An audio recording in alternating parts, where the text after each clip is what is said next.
premier réseau associatif de conseil et d'expertise comptable présente Parole d'expert. Serre France, c'est bien plus que de la comptabilité, c'est du conseil.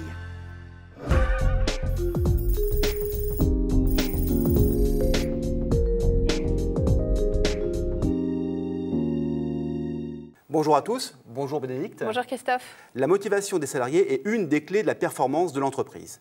Cette motivation passe entre autres par le versement d'une rémunération attractive qui permet de se différencier des entreprises concurrentes et donc de fidéliser le personnel. Mais comment concilier augmentation de salaire et maîtrise des charges sociales? Avez-vous pensé aux rémunérations périphériques? C'est pourquoi nous vous proposons un tour d'horizon des principaux dispositifs en vigueur. Le titre restaurant, que ce soit le ticket restaurant ou le chèque déjeuner, doit être cofinancé par l'employeur et le salarié. Pour être exonéré de cotisations, la contribution de l'employeur doit être comprise entre 50 et 60% de la valeur du titre restaurant et ne pas excéder 5,29 € en 2012. Il ne peut être attribué qu'un seul titre restaurant par jour de travail effectif et à condition que le repas soit compris dans l'horaire de travail.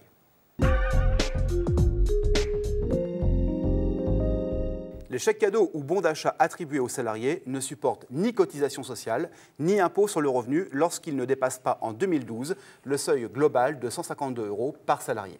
Certains événements, une naissance, un mariage, Noël, permettent de dépasser ce seuil global et d'attribuer des chèques supplémentaires qui ne doivent pas dépasser 152 € unitairement. Après les cadeaux, les vacances.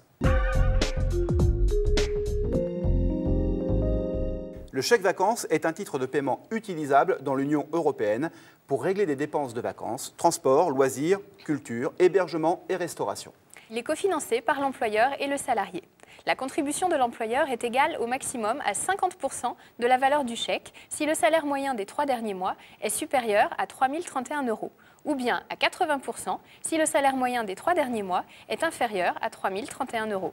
Des majorations de la contribution employeur sont possibles si le salarié a des enfants à charge. Cette participation employeur est exonérée de charges sociales, sauf de la CSG et de la CRDS, et du forfait social dans la limite en 2012 de 419 € par an et par salarié. La participation de l'employeur doit être plus élevée pour les salariés aux revenus les plus faibles.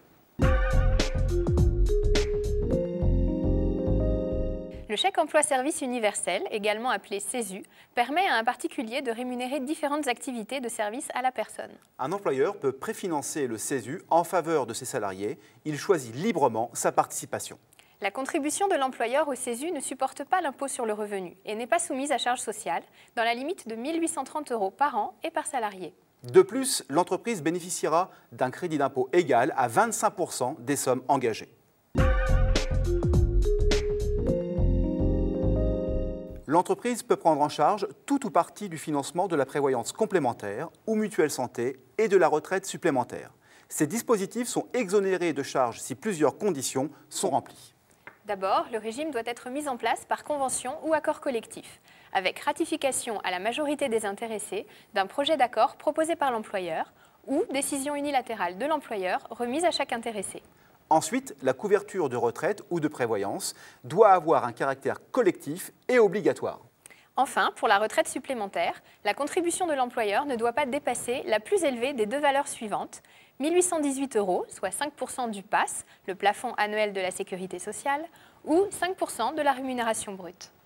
Pour la prévoyance complémentaire, la contribution de l'employeur ne doit pas dépasser 2 182 €, soit 6% du PASS, plus 1,5% de la rémunération du salarié.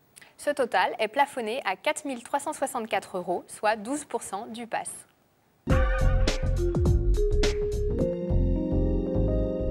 Cette liste n'est pas exhaustive. Chèque culture, Fourniture à titre préférentiel aux salariés des produits vendus par l'entreprise, médaille du travail. participation aux frais de transport sont également d'autres systèmes de rémunération périphérique. À vous de combiner ces périphériques pour séduire et fidéliser vos salariés tout en maîtrisant vos charges.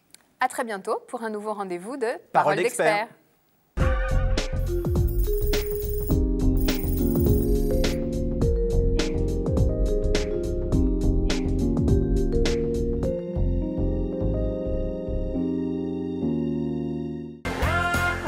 Serre France, premier réseau associatif de conseil et d'expertise comptable, vous a présenté Parole d'expert.